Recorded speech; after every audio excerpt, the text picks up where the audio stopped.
All right, now I'm recording. So part two, on the other hand, is to test whether people understand this notation. So this notation is basically saying I'm defining W. Okay. So the question is, what are the members of this particular set? So that question is answered by this portion of the expression, because that is the same thing. This expression here is the same thing as saying something is in W if and only if that something R meets both of these requirements, because there's a conjunction in it. The first requirement says R has to be an element of V. So right away we know W has to be a subset of V. And then the second thing is, okay, what about the right-hand side of the conjunction, which is a quantified expression by itself? So what this quantified expression is literally saying is for all P and Q in V, R does not equal to P plus Q, which means R is not a sum of any two elements of V. That's basically what it's asking. So in this case, W, the membership of W, every member of W cannot be expressed as a sum of any two members in V, including itself. Is that okay? So we look at 9 and then we ask, can we get 9 in as a sum of any of the five members in V? The answer is no. We look at 14, so 9 does belong to W. We look at 14 and we ask, can 14 be expressed as the sum of any two members of V? The answer is yes, because 11 plus 5 is 14. 11 plus 3 is 14. So 14 cannot be in W and so on. Is that okay?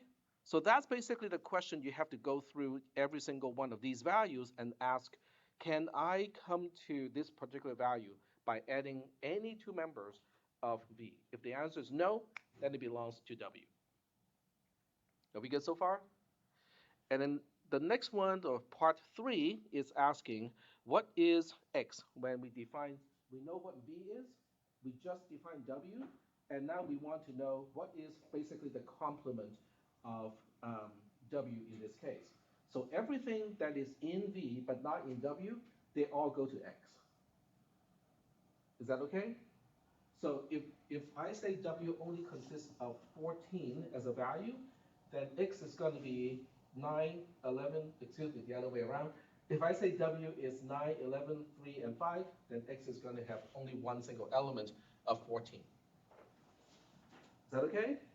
And the way I assign your score is saying, okay, even if you got part 2 wrong, your part 3 only has to be consistent with your answer to part 2. If it is consistent, I will give you full credit. So that means, if you like, oh, okay, I forgot about this thing that's supposed to be in W, it's okay. You might get a few points taken off in part 2, but as long as your understanding of the subtraction thing is correct and you gave me the right answer, assuming that you're working off of part 2, you can still get full credit. So that's partial credit. That's how it works. Part 4 is interesting because it says right here your answers should start with X intersecting with W being something, and most people gave me that. But this part here is where some people got it incorrect or gave me the wrong answer or did not answer at all. The bar symbol is cardinality. It is asking how many elements are in the set that is between the bars. I got a few answers of false, which is not correct, but I gave partial credit to those people because the way I write false in this class is a 0. So it's kind of like, yeah, I can see what you mean by that, but not entirely correct either because it's supposed to be a numerical 0. For the next one, the union. So this one's supposed to be 0, regardless of which question you're talking about. The other one is supposed to be the cardinality of the original set, because when you have a union of something and V minus that something, then you get the original V back. So this is supposed to be 5 for this particular case. Is that okay? The subtraction one can be a little bit more tricky because in some questions there are negative numbers. So in this case, there are negative numbers. So 8 cannot be in B because 5 minus -3 is 8. That's why 8 cannot be in it. -3 itself cannot be in it because 5 minus 8 is -3. So -3 cannot be in it. Let's see. 2 minus -3 is 5. 2 cannot be, can 2 be in it? 2 can be in it. Um, so that's basically what you need to go through is look at each one and say, can I express that value as the difference between any two value in the set? So, but otherwise it's the same format. Everything is kind of the same except this one. Question number 2 deals with subtraction, and the question number 1 deals with addition.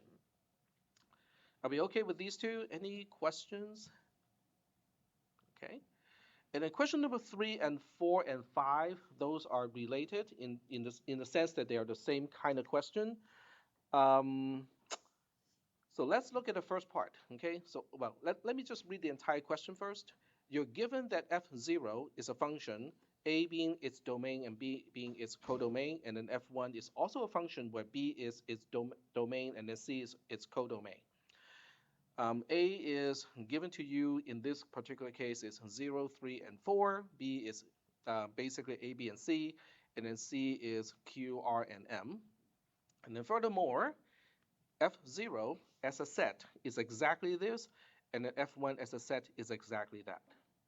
So that part is just giving you all the things that you need to know. There are actually no built-in questions for that paragraph. The second one says the normal application of a function f can be defined as blah, blah, blah, blah. Okay? So let's take a look at the blah, blah, blah, blah. Okay? It says for all xy, y being the same thing as f of x, if and only if xy is an element of f. Now, what is that saying? It's a notation thing.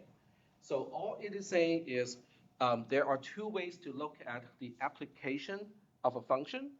One way to look at it is to say if x is from the domain, then y is going to be the corresponding element in the codomain in f, and I see f as a function, as a set in this case. But the other one is using the more conventional notation of you applying f as a function to x, and then y is the result of that application of the function. So this is establishing the equivalency of how we look at things, which is looking at a function as a set of two tuples and relate that to the more conventional way of writing this is the value of this function applied to a specific value. Is that okay? All right.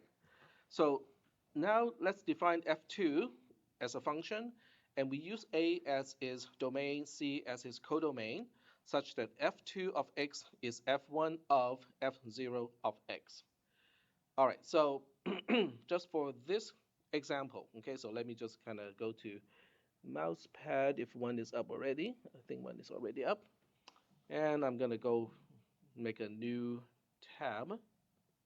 There we go. So just based on this particular f0, okay, I'll just give you an example. So if I say f0 of 0, okay, what is that going to be? 0 maps to b, so f0 of 0 is b. So now if I ask what is f1 of f0 of 0, then I'm really asking what is f1 applied to b.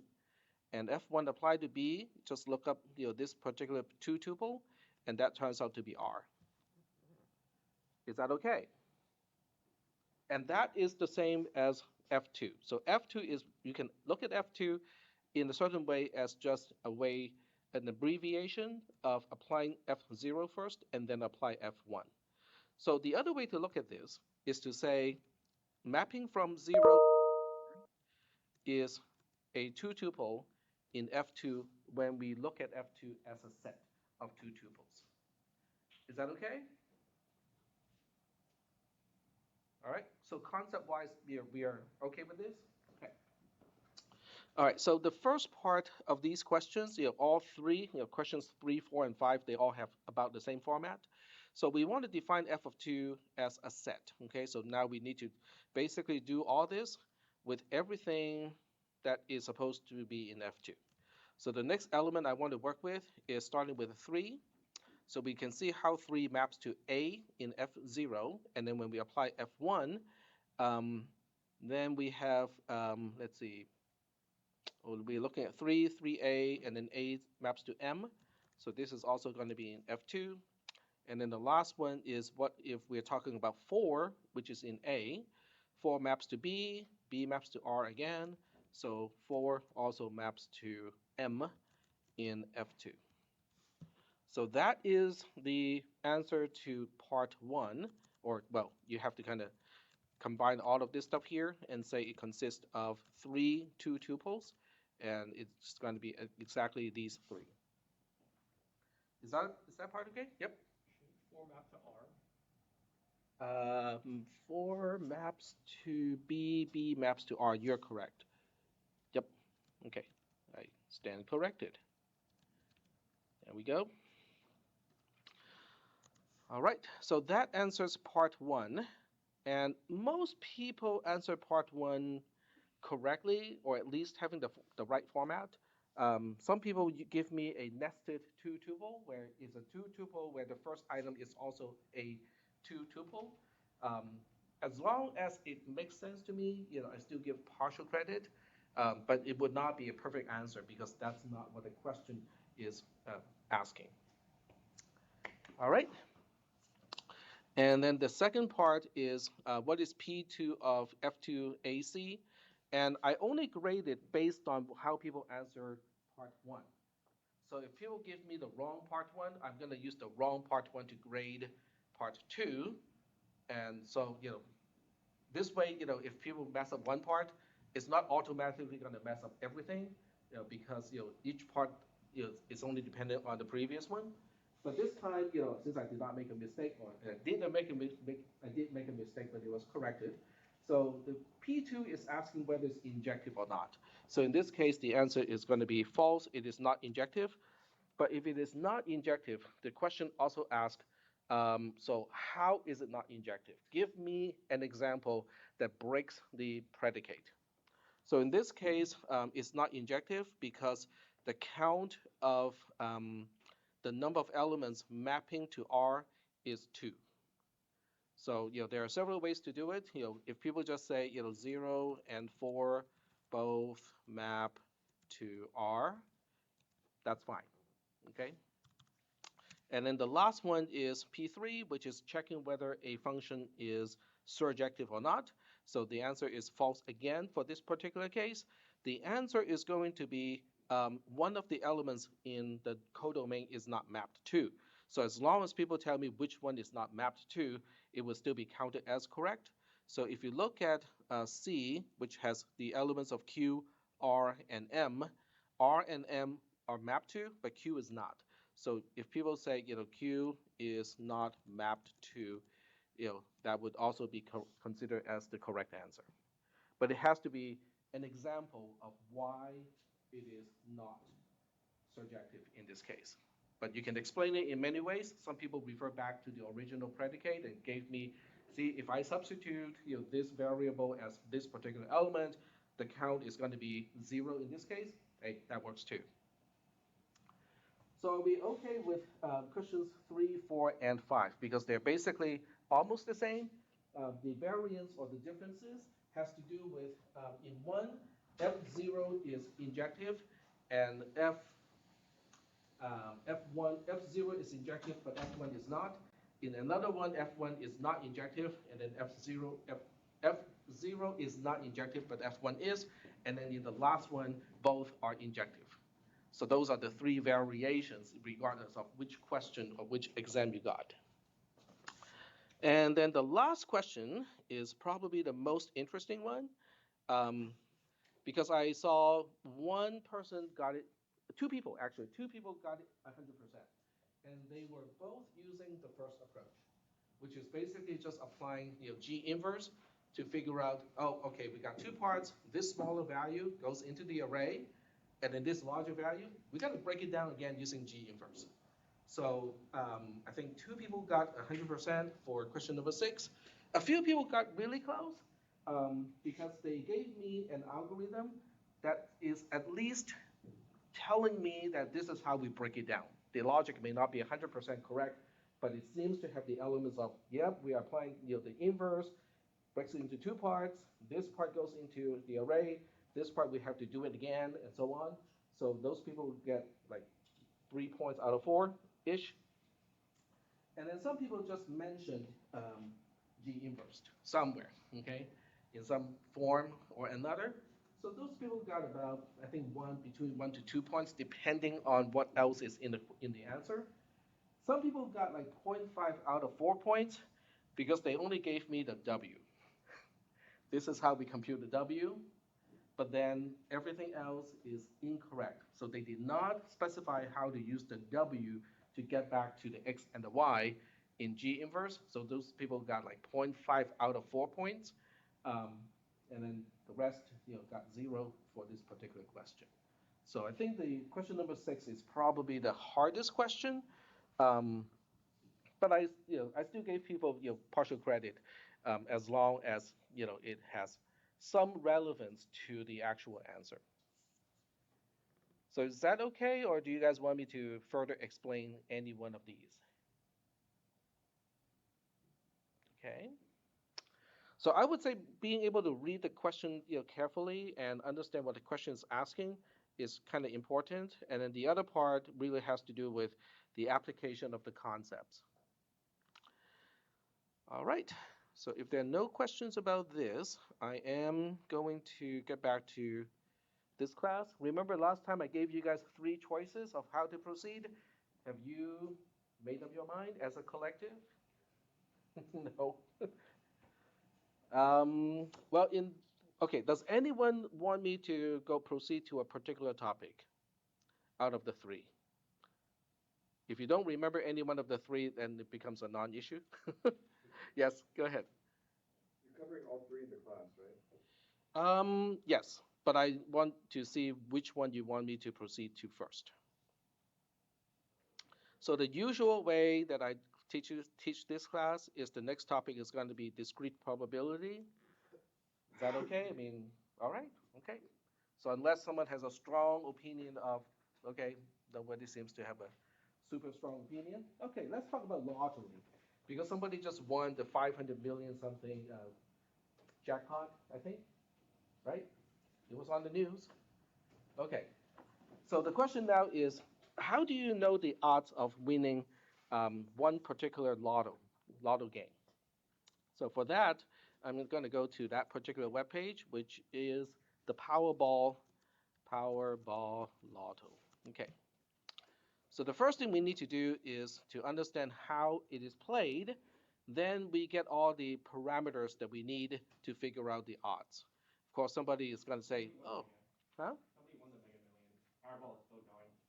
It's still going, huh? Oh, where's the? Does it show the jackpot? It's coming at like 480. Like I said, at the top, 480 million. But somebody won the Mega Millions. Oh, the mega. Okay, another one. Okay, not this one. Okay, never mind. So, okay, so let's find out the chances. Okay, All right. So we go to how to play, and you can look at the five steps. One step is not particularly really useful. So okay, step 1 is to use a lottery play slip, which you can find at any lottery retailer. Pick 5 numbers between 1 and 69. Okay, so that's the first important part, okay? Is to pick 5 numbers between 1 and 69. But what they did not tell you is you cannot pick the same number twice. Okay, so we are looking at a set here, right? Because in the set you cannot have 2 values being the same. So you want to pick 5 numbers out of 1 to 69, and you do not want duplicate numbers. So 1, 2, 3, 4, 5 is okay. So the next question is, what if I have 1, 2, 3, 4, 5 versus 1, 2, 5, 4, 3? They will be considered the same. So ordering is not important, and you cannot have duplicates. And then the power number between 1 and 26, and that is independent to the other 5 numbers that you chose from 1 to 69. You can also select quick pick or just ask the cashier for a Powerball quick pick, and the random number generator will choose the numbers for you. So that's simply saying, okay, you can pick your five numbers and then pick your extra Powerball number, or you can just kind of pick up the next just randomly generated numbers. Um, so this has to do with whether you just went to a place where they give you a fortune cookie, and your fortune cookie gives you that number. Those numbers is like these are the winning numbers. Pick these. Doesn't make I think it doesn't make any difference unless people believe in the supernatural, the superstitious, or they are just, for no particular reason, I'm just particularly lucky. All right. So you can play up to 10 consecutive draws with one pay slip by marking the advanced play box. Okay. Step two, pay $2 per play for each Powerball ticket. So if you want to do the 10 consecutive draws, I guess you have to pay $20. Okay.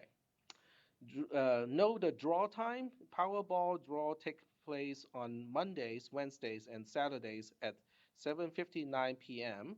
Draw entries close at 7 p.m. on the day of the draw. Okay, so that's basically just when do you check whether you got the winning numbers or not. Step four, remember that Powerball has 9 winning ball combinations, and I'll show you what I mean by that. The more numbers on your ticket that match the numbers drawn, the more you win. And then step five is how to collect your money, I guess. All right. So only the first part really has something to do with the odds or the chances of winning the the various prizes. So how do we figure that out? So we want to focus on the jackpot because that's what on the mind of most people is just look at all digits in the jackpot, number. I want to get that. So let's focus on the jackpot for now, okay? All right. So the way to look at this is one way to look at this is to look at this as a tree. And this is also why CISP430 is really useful as a co-requisite of this class. Because I really can't refer to a tree unless you have taken or you're currently taking 430. Have they started to talk about trees? Okay, yeah. So that's good because this means I can actually use that terminology to help explain the concepts. I'm going to use the whiteboard if you don't mind, so it's not actually going to be captured by the recording. But I would describe it as I, make this picture. So this way you can kind of, if you want to, you can uh, you copy that too. All right, so that means to choose the first number, how many choices you have? Imagine you have a basket with 69 balls. Each ball has a number on it from 1 to 69. So a machine is going to roll this thing, and then there's a mechanism to pick up one ball out of the 69. So various how many outcomes do you have? Exactly 69. Very good. So with the first draw, okay, there are 69 choices. Okay, so just number, this is one, this is two, blah, blah, blah, blah, all the way to the ball with a 69 on it. And then what about the second ball you're going to draw? 68. 68. Now, how is it 68? Because after one is drawn from the first draw, then this time there are only 68 possible ways to proceed. Where it will range from 2 all the way up to 69 again for this one. But for this one, you can only range from 1, skip 2, then you have 3, okay, and then all the way to 69, and so on, right? And of course, I don't have to draw the other 5, but because you probably get the idea of, oh, so now that we have 2 balls already out of the basket, we only have 67 balls left. So it's going to be 67, 66, and then finally we have 65. We are not going to deal with the Powerball number until the very end because that's the easy one to deal with. Okay, it's the first 5 numbers that we need to kind of think about. So we got 5 numbers here: 69, 68, 67, 66, and 65. The question is, how do we combine these numbers into one single number? Most people would agree, subtraction doesn't apply here. Division probably does not apply here. So you have two choices left, which is addition versus multiplication. So, go ahead. When we just multiply all the numbers together, then multiply 26. We have to multiply, but why are we multiplying? That has to do with The the odds. tree. We're looking at the odds, but why are we multiplying instead of adding? Because those are all the, it's all the fractures from that. Exactly. Specific. Exactly. It's the branches of that specific tree. Exactly. We're trying to look for the number of leaf nodes, so to speak, right, of the entire tree. At the first level, the fan out is 69. Okay, so here's the keyword. For each node of the first level, it splits to 68 of the second level. That's the reason why we are multiplying. For each of this, it's branching out to 68. So that is why we are multiplying. So that reason also extends to 67, 66, and 65. So we are really multiplying these five numbers. And then the last one, which is picking a number between, 1 and 26, is that? Yeah, so that one is just, that's just 26. Because this one is completely independent to the other five draws. So when you multiply all of these together, you get something that's close to 300 million. I think it's 290 something million, blah, blah, blah. So close to 300 million. Is that okay? We good? Okay. So my question about this now is, should I go out and buy a lotto ticket today? Because it seems like the jackpot is more than the number of possible tickets. Sorry, go ahead. No, I said the same thing. Okay, so the number of possible tickets. So should I go out and buy a lotto ticket today? The answer is no, because each ticket costs $2. If it costs only $1, then the mentality, okay, so I'll point out the various mentalities of gambling. So let's just say one ticket is only $1, okay? So in theory, we can now go to the bank and ask for a loan so that you have enough money to buy all possible tickets. After all, there are only 300 million something tickets, you can buy them all. And you're guaranteed to win in that case. Does that make sense? So would it make sense to use that strategy? Go to a bank and tell the banker and say, I'm going to borrow, a few hundred millions of dollars to buy all the possible tickets. So one of them is guaranteed to win, so I can return that money for sure. There was a whole thing, I think, in like Florida or something. Where's Florida? Yeah, there was like this family, and they would go and spend a lot of money on lottery tickets because of the probability. And even if they didn't win the jackpot, they won more than they put in. And then it got to the point where it was like, I wouldn't go to Florida. It was small. no, it was like in Massachusetts. Yeah, it was New Hampshire. MIT got into it. Yeah. Okay, so we are not MIT for sure, No. but I think we can get into it too. I can do the analysis with you guys, okay? So that you guys can claim, yeah, well, big deal, MIT. I learned this in the community college. How much money did it take you to go to MIT to learn this stuff?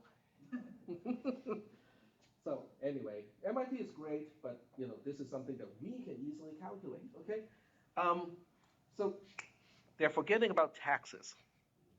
Okay, Uncle Sam's cut, right? So if the jackpot is, let's say, $500 million, I don't think it's enough to cover for the taxes. So that's one problem. So let's just say the jackpot is now more than enough to cover for the taxes, because taxes are predictable, okay, federal and local. So you can just go to a tax expert and ask, okay, if I win the jackpot, and I want to be able to pay off the bank and still have money in my pocket, how much is the jackpot supposed to be, given that I'm guaranteed to win? So the tax expert can say, well, maybe around $700 million or something like that. Okay, I don't know exactly what the number is, But then there's one more factor. If you can think of this, so can many other people.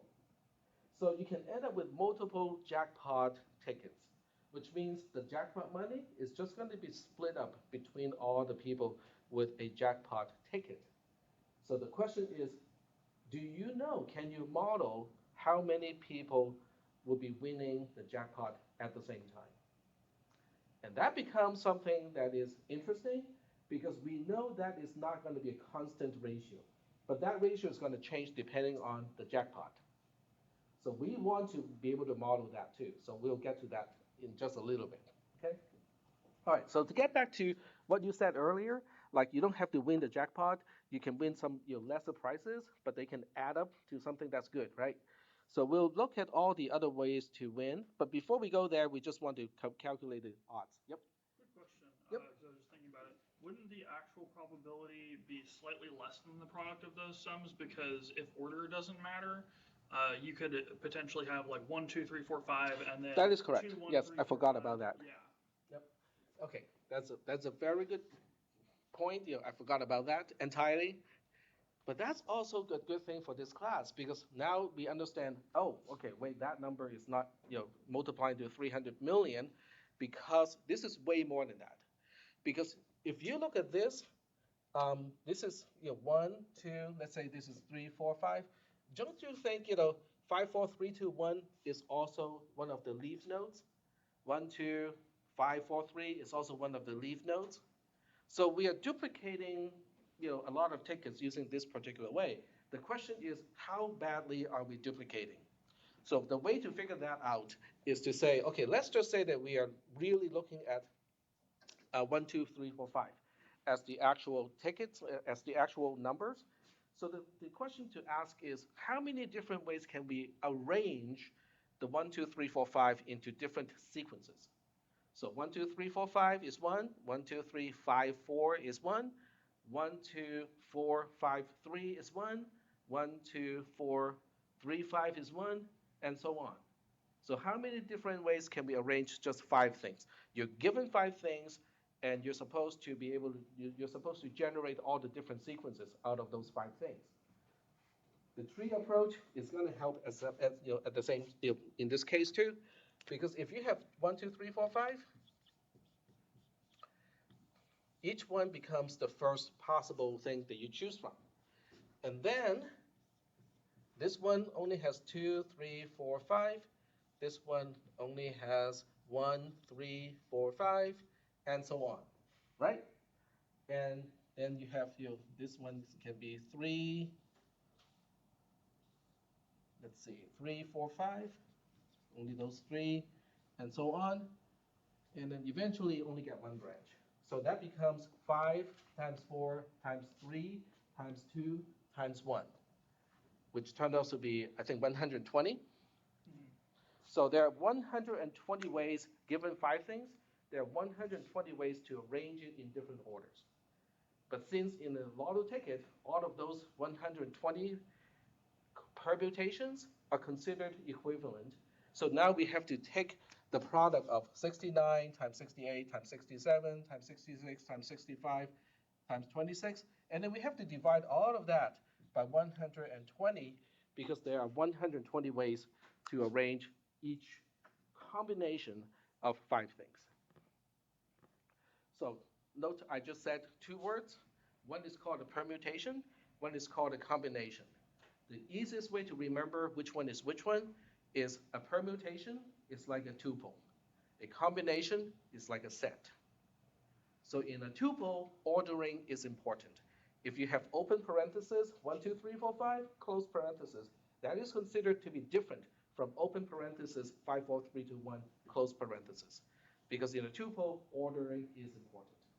When you have a set, doesn't matter. It's the same thing. As long as you have the 5 things in the set, it's still considered to be the same set. So are we good so far? So thank you. Because I forgot about the permutations within the lotto tickets. So are we still doing okay so far? Okay. All right, so now we can go to, I'm gonna use a Google Drive to illustrate because, we are computing numbers and, a spreadsheet is very good at computing numbers. So we go to CISP440, I go to the shared folder, which means as soon as I create this particular spreadsheet, you can access it on your end if you want to. I don't think it's needed, but I'm just gonna put it here anyway. And we'll call this one um, Powerball, okay, which is the name of the lotto. All right. So what we want to do is to say, okay, what is the winning criteria? Okay, so there are a few things. So the first one is the number of matches, lucky number matches. Okay, lucky winning number. Okay, winning number matches, and that can range from 5 to 4 to 3. Oops. There's a reason why I skip every other line, so I'll get to that in just a little bit. And 1. What does that mean? So this means, if it's 5, that means if the actual drawn number is 1, 2, 3, 4, 5, you have to match all 5. Your ticket needs to match all 5 of those winning numbers. The Powerball number is a whole different thing. I would take into consideration later on. Is that okay? So when you have 4, that means on your ticket, you only have to match 4 of the 5 winning numbers. There's one that it doesn't have to match. 3 means you only have to match 3 out of the 5. The other 2 doesn't have to match, and so on. Is that okay? So I'm going to be a little redundant here, and I will turn on the formatting because I don't like cells that are too wide. So I'm going to turn on wrapping, just so that it doesn't take up too much space as a column. So I'm going to say the number of non-winning numbers and on the ticket. So we'll go for text, nope, alignment, and wrap again. Nope, that was the wrapping. There we go. All right, so on the ticket, you only got 5 numbers. So if all 5 are matching, what is the number of numbers that are not matching?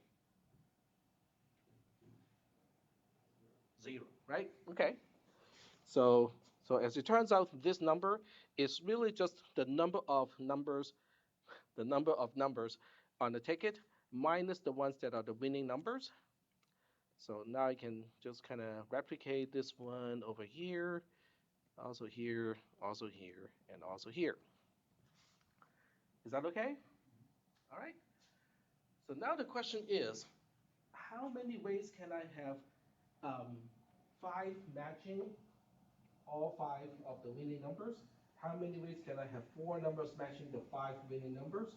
How many ways can I have 3 matching the 5, and so on? So that becomes a little bit more tricky. Is that okay? All right, so we'll start with the one that's easier, okay? So we'll say, number of ways to select the winning numbers. Okay, and once again, yep, go ahead. This is just the 5, 1 through 69 numbers, right? Or are we also? We're focusing on what is on your ticket versus the actual drawn 5 numbers after a draw. So we want to turn on wrapping like that. All right, so there are 5 winning numbers, and how many ways can you match all 5 winning numbers on your ticket? There's only one way to do it, okay? I'm just going to type a 1 here for now, but then later on we'll try to make it more general. Okay, what about this one? There are 5 winning numbers that is already pre-selected, okay? The lotto game has already selected the 5 winning numbers. How many ways can you match 4 of the 5 winning numbers? Yep. 65? 65? No, we're only focusing on the winning number. So in other words, if I just say, okay, this is just totally random. So if I just say the winning numbers are 5, 4, 6, 21, 34, and 61. Okay, so let's just say that this is right after a draw, and these 5 turn out to be the winning numbers.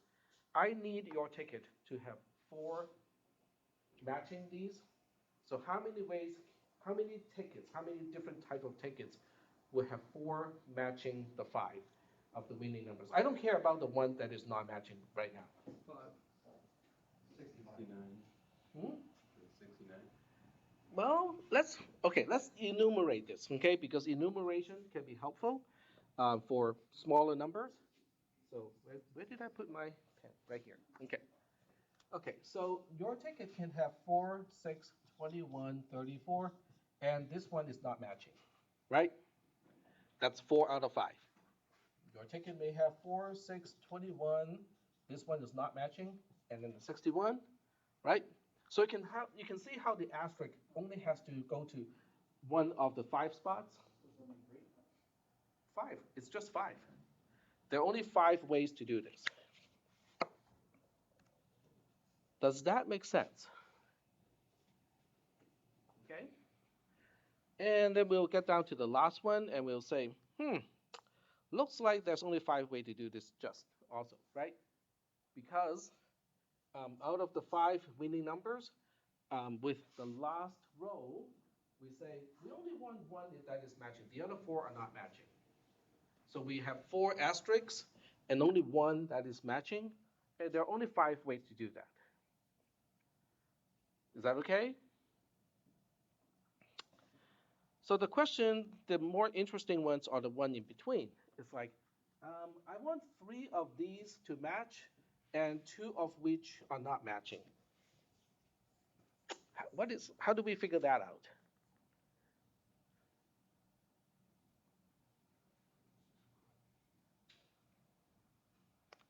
So, yep, go ahead. 3 permute 5. Well, let's think this out, okay? Let's think about this and see how we can process this, okay? So it's kind of the same thing as saying we have a set that has 5 items, and we're asking how many subsets of this particular set has 3. Don't you think that's kind of asking the same thing? Let me say that one more time. So it's about the same thing as asking, you have a set of 5 items, and you only want 3 of the 5 items. So the question is, how many subsets of a 5-item set? Okay, how many 3-item subset can you generate out of a 5-item set? That's kind of the question. You multiply, so it's like 3 times 5, so you get 15.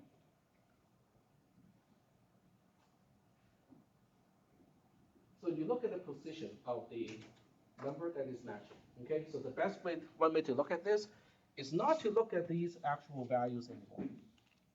And instead, you look at their positions. So you have position 0, position 1, position 2, position 3, position 4. I know it's not a permutation and position is not important. I'm simply using these to replace the actual number so that we can think about, okay, so how many subsets can we generate out of that? Okay? So you have a bag, and then out of the bag, you're asking, it's the same thing that we have drawn before, except this one is a whole lot more manageable. Because we look at the bag with 5 items, and I'm just reaching into the bag and pick something up. How many possibilities are there? Exactly 5? I'm taking that as an answer of 5 and not asking a question, because that's an overload operator. Do you have a question, or is that answer 5, right? Okay, so we got 5. Okay, this is not working out. Okay, so there are 5 branching out. And then once you have chosen the first one, you have 4 items left in the bag. And I go like, okay, I need to pick another item. How many possibilities are there this time? 4 possibilities. 1, 2, 3, 4. And then when we're here, we go like, okay, we need one more thing to take out of the bag because I want 3 items, right? So how many possibilities are there? 3 possibilities. Okay, so we got 5 times 4 times 3. But once again, the ordering is important in this case, okay?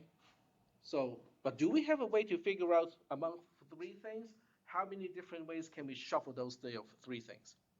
We got a way to do it. It's right here. So if you have three things, and you're asking how many different ways can we change the ordering of the three things, we got that, okay? The first thing item, the first time, there are three, and then you got two, and then you got one. So we have exactly 6 ways to organize or rearrange things out of 3.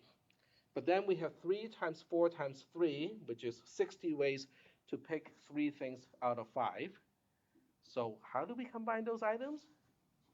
This turns out to be 60, and this turns out to be 6. So what are we looking at? Remember what the original question, so go ahead. 60 divided by 6? 60 divided by 6. That is correct. Because there are 6 duplicates within this tree. They're considered to be the same when ordering is not important. Is that okay? So now we can answer this question. It's like, okay, we got 10 here, and then we got also 10 here. All right, so that's just the number of ways selecting the winner numbers, knowing which 5 numbers are the winning numbers. Is that okay? All right. So now we need to ask the opposite question, which is going to be a lot more hairy, which is the number of ways to select the non-winning numbers. So this one is not nice at all. Okay, this one is going to be a little bit more nasty, and we probably need to use expressive function to do this because I don't want to do all the tedious math. All right, so let's take a look. The first one is easy, okay, and then the second one is easy. The third one is like, oh, I don't want to deal with this math. All right. So with the first one is super easy because you got 5 numbers already picked out in the game, in the lotto draw. You have 5 numbers on your ticket. And I'm asking, how many ways can you pick the non-winning numbers? You answer like, there are no non-winning numbers here. They're all winning numbers. So this means there's one way to choose the non-winning numbers. You guys are all looking at me go like, isn't that supposed to be 0? No, there's one way to do that. Okay. This one is a little bit more hairy because now I'm asking, we have a ticket that has 5 numbers on it, and I'm asking how many ways can I choose a non-winning number? Yep. So first of all, how many non-winning numbers are out there? 65? There's 63. 68. Wait. Oh, there's 69 minus 5, which is 64. There's 64 non-winning numbers. So the analysis gets a little bit more difficult when we get to here, because now you have to think about, there are more ways to choose the non-winning numbers. So there are 64 ways to choose one of the non-winning numbers, because we have 4 winning numbers, and then we have 64 non-winning numbers. Is that okay? So if you are looking at the number of tickets, look, I just pressed the wrong key, that wins the jackpot, not taking into consideration of the Powerball number, it's going to be this thing times this thing here. So there's only one way, there's only one ticket that can win the jackpot. Okay, that's not really surprising. But the next one around is there's actually quite a few because there are this many ways to choose. Oops, I take it back. There are, yes, okay, this is correct. So there are this number of ways to choose the non-winning number, so to speak, or to choose the 4 winning numbers. And then the non-winning number, you have 64 to choose from. So there are 320 tickets, not counting the Powerball number, that will basically satisfy the requirement of 4 matching the winning numbers and the remaining one does not match. Is that okay? What about this one here? What do you think that's going to look like? We know that it's going to look at the 10, okay, because there are 10 ways to choose 3 out of the 5 winning numbers. But then this time we have 2 non-winning numbers. So the question is, how many ways can I choose the 60 from the 64 non-winning numbers? How many ways can I choose 2 of them? Let me say that one more time. There are 64 non-winning numbers. I need to pick up 2 of those. Is it 64 times 63 divided by 2? Yep, 64 times 63 divided by 2. Okay, why? Right? Because we need to understand why that is the case. 4 times 63, the whole thing divided by 2. How does it map to things that we have already looked at? Let's look at the numerator first. The numerator is 64 times 63, which is basically saying, okay, I need 2 non-winning numbers. So now you have a huge bag of non-winning numbers. There are 64 of those. And then you say, I need 2 of those things. So you reach into the bag, you pick up, okay, this is 1 non-winning number. Okay, this is another non-winning number. Okay, so now I have 2 non-winning numbers. But if you say 64 times 63, then you're taking into consideration that ordering is important. Because if I pick up 2 non-winning numbers, let's just say that 42 and 43 are both non-winning numbers. So using the 64 times 63, it means I'm double counting. Because if I pick up 42 first and then 63, that's one of the count of 64 times 63. But if I pick up 63 first and then the 43 and then the 42, it's considered as a different branch of that tree. So I'm double counting.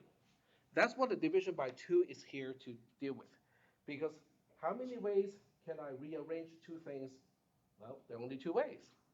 If you have A and B, AB is one way, BA is the other way. And that's why it's divided by 2. Okay? So we say, this is 64 times 63, the whole thing divided by 2. And what about this one here? I only have 2 of the 5 winning numbers, so I need to pick up 3 non-winning numbers. Well, do you see the pattern? It would be 64 times 63 times 62, but that's including all the duplicates. So now we need to think about, with 3 things, how many duplicates are we talking about? We have A, B, and C. How many ways can you arrange A, B, and C? 6. There are 6 ways to do it because we just looked at that, right? So this one is going to be this number. Oops, okay. This number times. So right now I'm going to switch to a different notation. It's called combin, which is combination. So with combination, the first thing you supply is out of how many things are we choosing? Out of 64. And how many do we want to choose? 3 of them. Is that okay? And this is taking into consideration that ordering is not important. All right? So I basically just got a function to do what I did earlier, which is, it's 64 times 63 times 62, and then the whole thing divided by 3 times 2 times 1. It's just rolled into this function called combin. And then the last one is going to be even more. So we are looking at 5 times combin of 64 choose 4. That's one way to say it too. It's 64 choosing 4. And in that context, it implies ordering is not important. Oh, this is actually combining everything. So so this is combining everything. So I probably should not do it that way. So I probably should only say this is combin 64-2 because I'm choosing 2 of the non-winning numbers. And this is combin 64-3 is combin 64-4. 4, and now we do the product.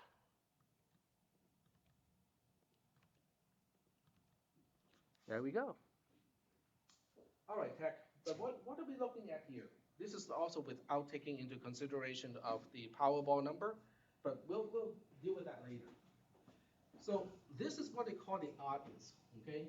The odd is 1 in 300 million. I mean, it's not supposed to be 300 million because we have not taken into consideration of the Powerball number, but that's the count, okay? So let's take into the consideration of the Powerball number here. So we're going to use one row to specify Powerball match, and then we have Powerball no match, okay? And then we'll just copy and paste this all the way around like that. All right. The Powerball number matching or not is completely independent. There's only one way for it to match, but there are 25 ways for it not to match. And it's going to be exactly the same thing for all the scenarios because the Powerball, whether it's matching or not, has nothing to do with the 5 lucky numbers matching or not. So now we can actually do the actual final product. Okay, so we're going to have a product of this thing times this thing here. Okay, hardly surprising, right?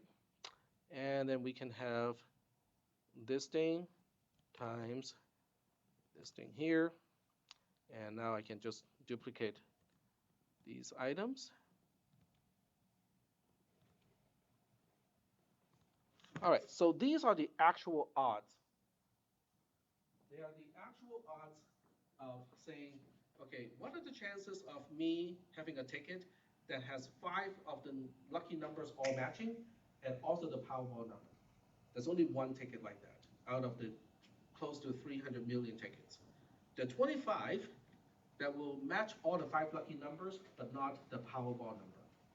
There are 320 that will match 4 out of the 5 lucky numbers, but also the Powerball number, and so on. And then you guys will looking at all of these numbers and go like, Tech, you can say all of this stuff here, but if you make a mistake, how do we know? Well, as it turns out, the required by law, the lotto also has to give you the odds of winning. So you go to the odds of winning. They give you something that's the reciprocal of what we're looking at.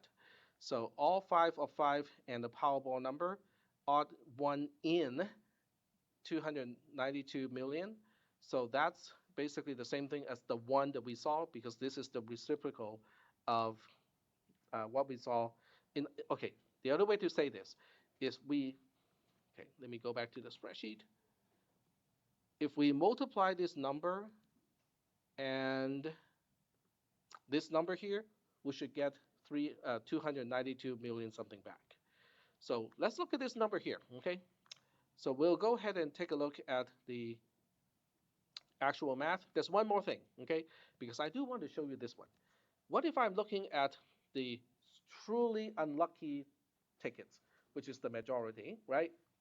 Where you have 0 of the winning numbers and then all 5 of the non-winning numbers. I want to look at that. What are the chances that you get nothing, okay?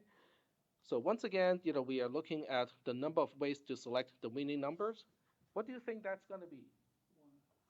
There's only one way because we have no winning numbers whatsoever, and that is one way. Okay, then we have to look at the number of ways of selecting the non-winning numbers.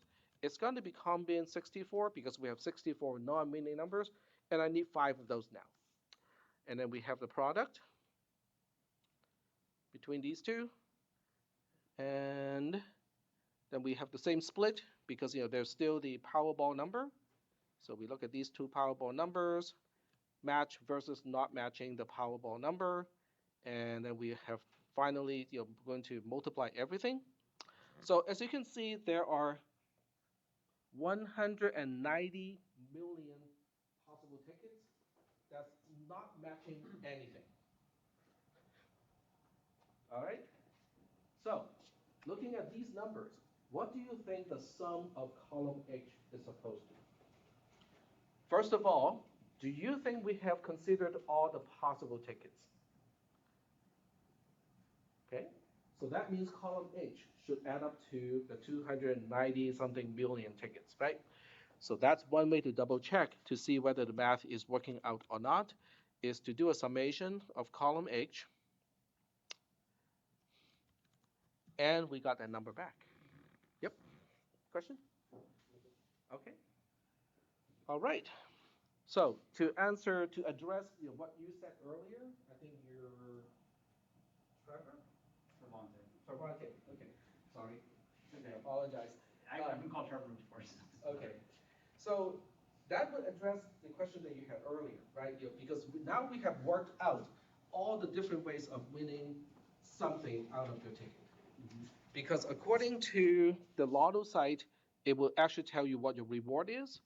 Okay, what is the reward number? How to play? Oh, past winning numbers. I think that would give us the number. So, okay, so here is the numbers. If in the previous draw, okay, if you get a jackpot, which means you have all 5 numbers matching plus the Powerball number matching, you would have won $454 million. If you only match 5 numbers but not you only match the 5 numbers but not a Powerball number, you would have won 1.3 something million dollars, and so on.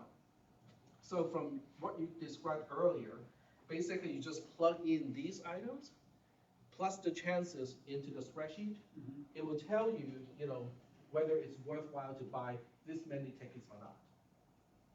Yeah. Yep. Find So one more item, because we are close to the end of this lecture, because I do want to give you the last thing here. This is the odd of 1 in this number. So if you want to look at the actual probability, and this is where I think the Lotto website is very deceptive, is they only give you the odds of doing something, so the numbers always look kind of nice and big. But if you look at the actual probability, which is this number divided by this number here, and I have to add a $sign to the row number so it doesn't float around, these are the actual probabilities. So that means this is the probability of winning the jackpot. This is the probability of winning, matching only 5 numbers, but not the Powerball number, and so on. And all of these probabilities should add up to 1. But if you go to the Lotto website, they give you something that's different, even though technically speaking it's the same information. Because instead of telling you, okay, if you go back to, let's see, which slide? Game odds, there we go. So they give you odds 1 in something. So that means, if you want to win any 3 of 5, your chances is 1 in 580, which means your probability is 1 divided by 580. The reason why the Lotto site is like this, okay, can someone kind of tell me or reason out why this is the way they disclose the chances? Because it doesn't make you feel as like Unlikely unlikely. to win something. 1 in 580 people make it. That means you're special if you do it. So keep buying more tickets because you're special. That's one, and then the how people read decimal points or the number of zeros after the decimal point, that's tricky too, because there are people who do not know how to read decimal numbers beyond 2, because we need 2 to shop, to buy stuff, to look at the change. But beyond the 2, unless you're a math person or STEM person, there are people who do not know how to read. Okay, let me go back to the spreadsheet. There are people who do not know what this actually means. Now, having said that, 300 million is also a really big number, and most people really do not have a sense of how big that number is either. Is that okay? All right, does that make sense? Now, I know the class is almost over, but remember what I said earlier? In order to determine when is a good time to buy a Lotto ticket, you also have to know how many people are buying Lotto tickets, because you want to factor in duplicate winning tickets, right? So the question is, how do you model that? I will tell you something that can be helpful, but it's not going to give you the answer to that model. So what you do is you go to past winning numbers, and then what you do is you go on each one of these things. Okay, go on, take a look at every single one, and what you do is you look at the actual number of people. Let's say only winning matching 3 of the 5 numbers. So you look at the actual number of tickets that people have won, and then you look at the probability.